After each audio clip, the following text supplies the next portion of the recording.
Hello, I'm Juliana Perry with Metametric Solutions Exchange. With me today is Dr. Paul Garrett, Senior Medical Director of Evidence-Based Practice at Adventist Health Systems. Dr. Garrett's going to talk to us about his glycemic management toolkit.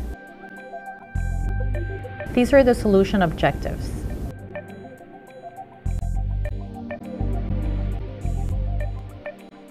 The Glycemic Management Toolkit is a series of materials that we put together to assist in any institution that wants to try to put together a major endeavor to change the way glucose management is conducted.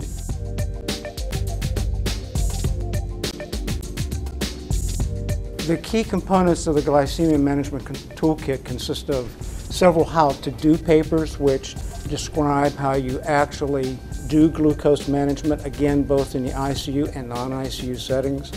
We have a series of pre-selected articles from the literature that describe the reasons for doing better glycemic management, as a number of the articles which actually tell you how to do it. We have pre-selected websites which provide a wealth of information for anybody who is seeking additional information. We have PowerPoint presentations that we have put together that can be readily utilized actually as they are. We have a series of order sets that can be readily adopted, again, both for the ICU and non-ICU settings. And we also have a series of other PowerPoint presentations that actually describe some of the tools that we have used in our approach to glycemic management in our hospital system.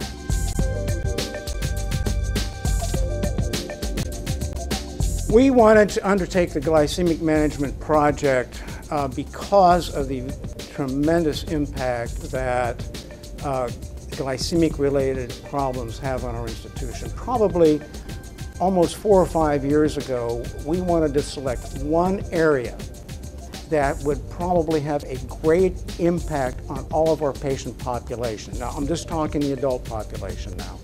And when we started to think about this, the one area that we could have the greatest impact was on glycemic management. And the reason for that is because, at least in our health system, and probably in most health systems now, at least 30 to 35% of all of our inpatients in the adult population have hyperglycemia-related problems. Now, that is diabetes as well as just newly found hyperglycemia. And so if you look at a vast population like we have at our institutions, that is a huge volume of patients. And it's well known that if you do better glycemic control, patients have better outcomes, less infections, less other complications, and financially it's better for the institutions too. So the patients benefit and the institutions benefit. So as I said, 4 or 5 years ago, we came to the conclusion this is one thing that would probably have the greatest impact on our inpatient population. And that's the reason we chose this really difficult undertaking. And we didn't realize how difficult it was going to be when we first started.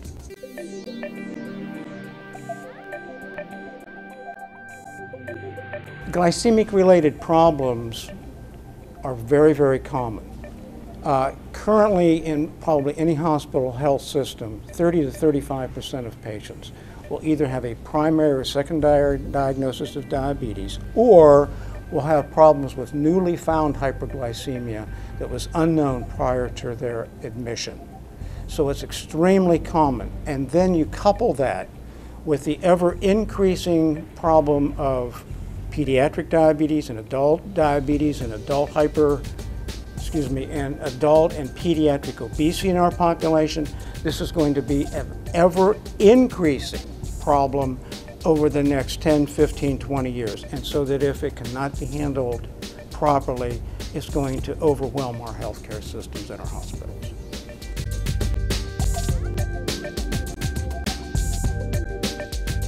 The toolkit can be applied to any size of healthcare institution.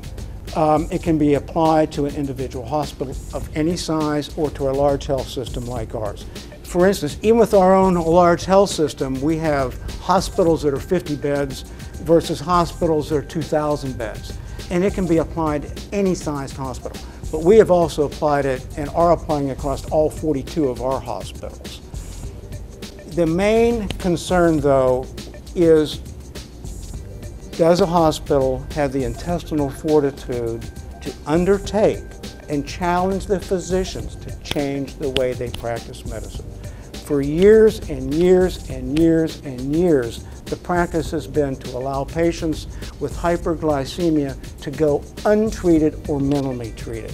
When you start to provide better care, that requires a major shift in patient care at a physician and nurse level. So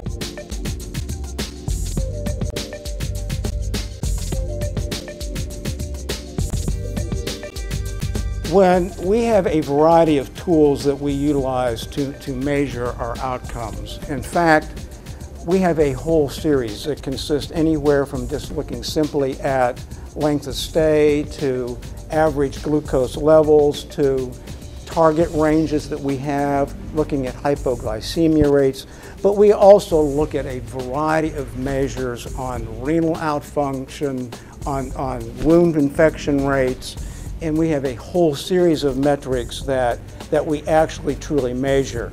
We also share this with our institutions, and we also have weekly, sometimes weekly conferences, sometimes monthly conferences, again sharing individual hospital data with those individual hospitals.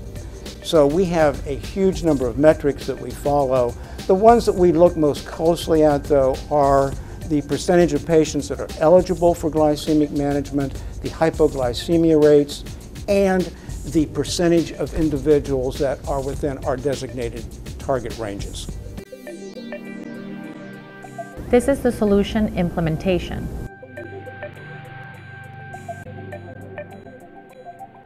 We developed the toolkit over a number of years. Actually, what we started to do was introduce our glycemic project, and as we were doing so, we discovered that we were developing all these little bits and pieces as we went initially on this journey. And so we just started to organize them better and better. Now, in our healthcare system, we have an intranet in which we can place all of our items that become available to all of our hospitals. So as we started to develop some of the tools that we were doing to introduce glycemic management changes, we started to organize them and we started to place them on intranet. And it was from there that we organized intranet a little bit better. And that's how we actually fundamentally developed the toolkit. It took us, we did this probably over 2 or 3 years, putting bits and pieces together in a more organized fashion for our own internal use initially.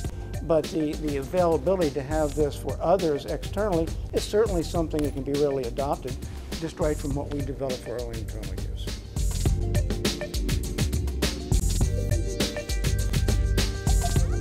Actually, we were very, very blessed as far as resources.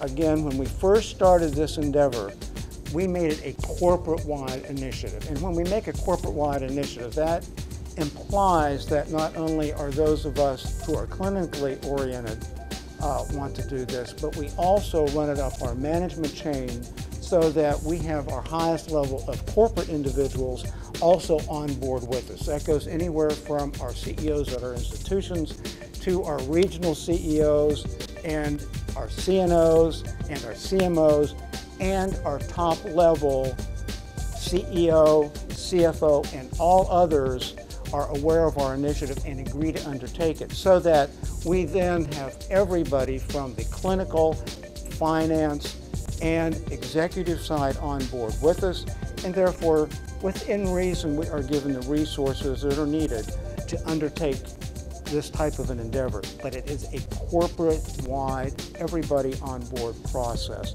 And that's how we approach our major initiatives that we undertake, with all the corporate side on board together. This is the solution performance.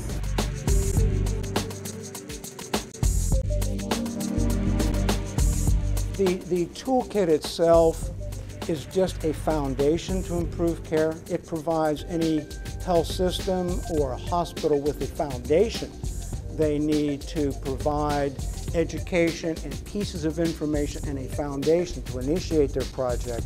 The big way it improves care is the application of the tools and changing the culture within the hospital environment as to how they approach glycemic management. The toolkit can't do the cultural change, but it can certainly provide a great foundation to introduce the topic and provide a foundation to start that fundamental change that has to take place in the delivery of care and the culture within the hospital.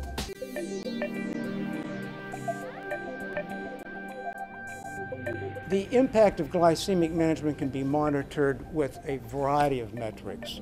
Each individual institution will have to decide what metrics they want to measure. What we have measured, though, most critically are the target ranges that we have established. We have established a target within which we want our patients controlled. And we have set also percentages that we want within those target ranges. Coupled with that is looking at hypoglycemia, because the last thing that you want to do is set a tight target range and end up with a lot of patients having an extremely adverse event, which is hypoglycemia. And the mix match of those two has to come together. So we monitor very, very closely those individuals who are eligible for glycemic control, those individuals who are within the target ranges we have established, but very, very importantly, the percentages that are not being harmed by hypoglycemia as you tighten up your glucose management processes.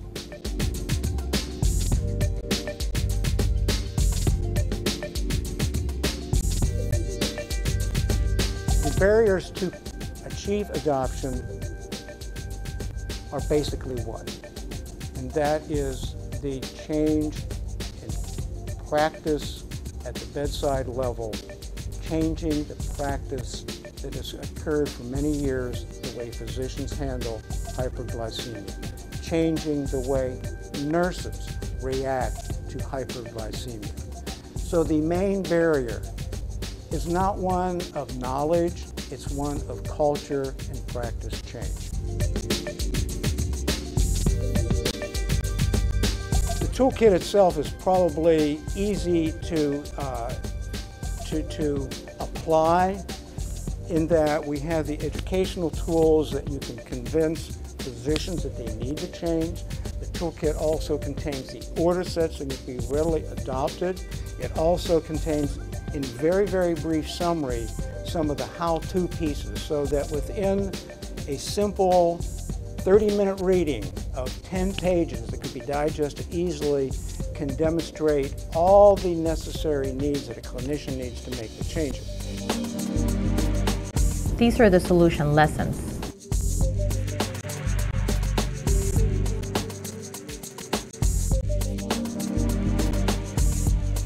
We are just now starting to see the impact, though, of our project in regard to patient outcomes and in regard to cost savings.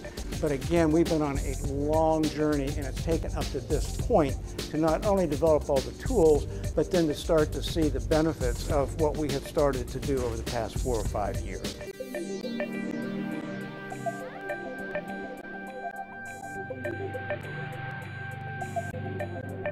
It requires effort and it requires persistence. It is so key to have key leaders on board with you that will champion the project on a local level. Whether it's a hospitalist, whether it's